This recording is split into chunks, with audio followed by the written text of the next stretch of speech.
I would hope and request that the Bahraini government would help us in bringing back Pakistan grey list of FATF, because this money has been used to support those terrorists. Good evening guys, welcome to my new blog. दोस्तों, भारत ने पाकिस्तान पर एक नहीं, दो नहीं, तीन नहीं, 7 तरफ से दोस्तों, हाँ 7 तरफ से, 1 2 3 नहीं, 7 तरफ से, यानी 7 देशों से हमला कर दिया है, स्ट्राइक कर दिया है, जिसे सर्जिकल स्ट्राइक कहते हैं दोस्तों। वो हथियार के द्वारा नहीं, कूटनीति के द्वारा दोस्तों। सांसद असदुद्दीन अवैसी ने बहरीन से स्ट्राइक किया है, जो शशि थरूर ने दोस्तों अमेरिका से किया है।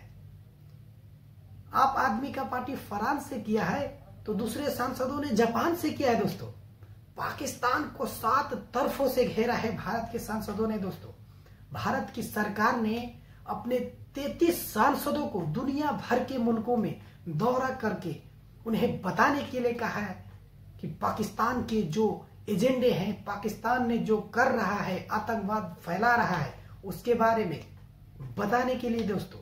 देखिए, असदुद्दीन अवैसी ने किस तरह से स्ट्राइक किया है पाकिस्तान के ऊपर, शशि थरूर ने किस तरह से स्ट्राइक किया है पाकिस्तान के ऊपर अमेरिका से। चलिए स्टार्ट करते हैं पहले दोस्तों असदुद्दीन अवैसी से। क्या कहा है असदुद्दीन अवैसी ने बहरीन के किंग को, देखिए जरा इस video. So now I think so there is unanimity in our country, irrespective of whatever political affiliations we belong to. Yes, we have our political differences, but when it comes to the integrity of our country, it is high time that the neighboring country understands. And I would hope and request that the Bahraini government would help us in bringing back Pakistan grey list of FATF, because this money has been used to support those terrorists.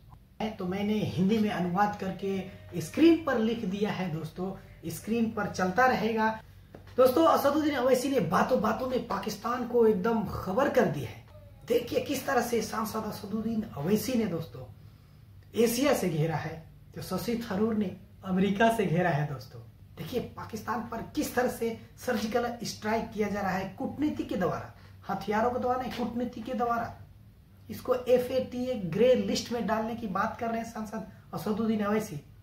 चलिए शुरू करते हैं फिर से इस video को, अवैसी आगे क्या कह रहे हैं। You know, the first and last one, and because of that concern, our government has sent us over here and various delegations comprising of all party members of parliament to different parts of the world, so that the world knows the threat which India has been facing from last so many years. And unfortunately, we have lost huge amount of human lives. Innocent people have been killed. And the fact of the matter is that this problem emanates from Pakistan only. Unless and until Pakistan stops promoting, aiding, sponsoring all these terrorist groups, this issue will not go away. And India has exercised utmost restraint in dealing with this problem. कि अगर तुम बाज नहीं आते हो, अगर तुम ऐसा काम नहीं छोड़ते हो, आतंकवाद फैलाते रहोगे और हमारे देश में आतंकवादी हमला होते रहेंगे, तो अब हम बख्शने वाले नहीं, अब हम बर्दाश्त करने वाले नहीं हैं। अगर तुम एक बार हमला करोगे तो उससे 10 गुना ज्यादा हम तुम्हें सजा देंगे, 10 गुना ज्यादा स्ट्राइक करेंगे तुम्हारे ऊपर, तुम्हारे देश में घुसकर। जिस तरह से अभी तुमने पहलगाम में हमला किया, हमने पाकिस्तान के अंदर घुसकर 9 जगहों पर टेररिस्ट कैंपों को तहस नहस कर दिया, उसी तरह से अगर नहीं सुधरोगे तो मिट जाओगे।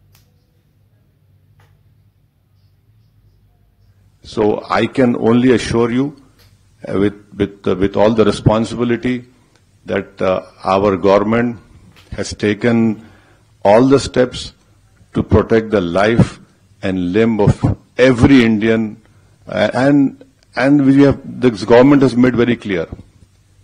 You next time you take up this misadventure, it will be beyond what they are expecting.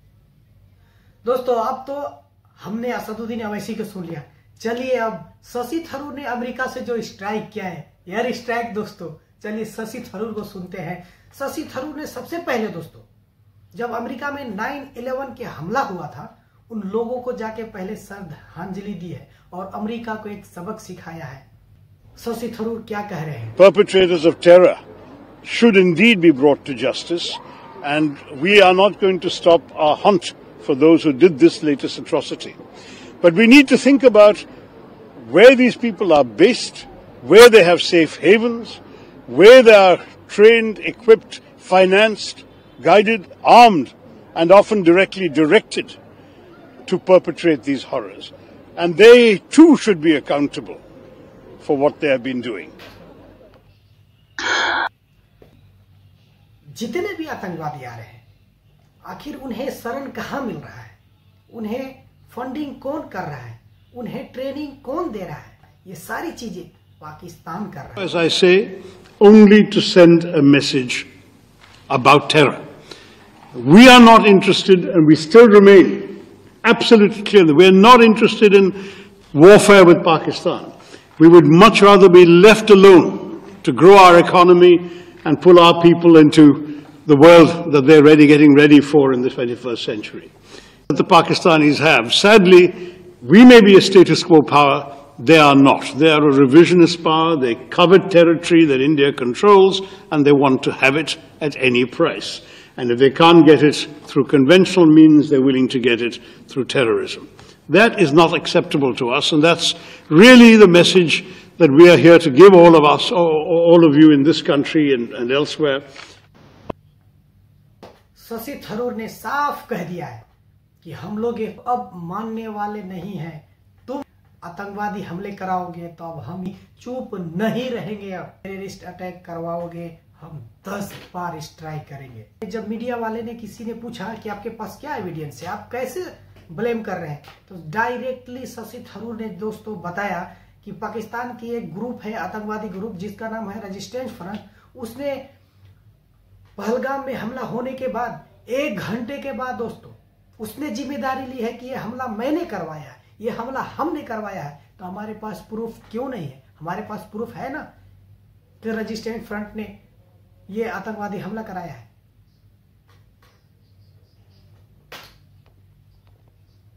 और दोस्तों ये भी बताया शशि थरूर ने कि इस आतंकवादी ग्रुप को अमेरिका के टेररिस्ट लिस्ट में कब का डाला गया है, यूएन के टेररिस्ट लिस्ट में कब का डाल दिया गया है। The Resistance Front was known for some years to be a frontal organization of the banned, proscribed Lashkar-e-Taiba, which is on the US designated terror list as well as the UN sanctions committees. And India had gone to the UN Sanctions Committee with information about the Resistance Front in 2023 and in 24, and now sadly it had acted in 25. They repeated their claim the next day until, of course, global condemnation, I think, woke their handlers up to the dangers as represented, and then they deleted their claim on the 3rd day. But by then, the claim had been made, recorded, registered, and reported. तो दोस्तों ये थी air strike. दोस्तों actually ये air strike नहीं, ये कूटनीतिक वाली स्ट्राइक थी। पाकिस्तान को चारों तरफ से घेरने की कोशिश की जा रही है ताकि पाकिस्तान ऐसे कामों से बाज आ जाए, ताकि पाकिस्तान ऐसे काम करना छोड़ दे, आतंकवादियों को पनाह देना, आतंकवादियों को फंडिंग करना छोड़ दे। दोस्तों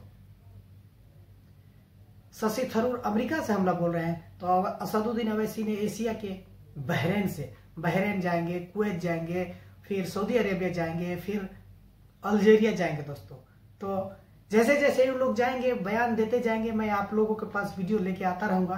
दोस्तों अगर ये वीडियो आप लोगों को अच्छा लगा है तो ज्यादा से ज्यादा शेयर कीजिए। चैनल पर अगर नए हैं तो चैनल को सब्सक्राइब जरूर कर दीजिएगा ताकि हम भी आगे बढ़ सके। तो चलिए अब इस वीडियो के यहाँ से हम समाप्त करते हैं। Thank you so much for watching. अल्लाह हाफिज, अस्सलाम वालेकुम। हिंदुस्तान जिंदाबाद, भारत जिंदाबाद।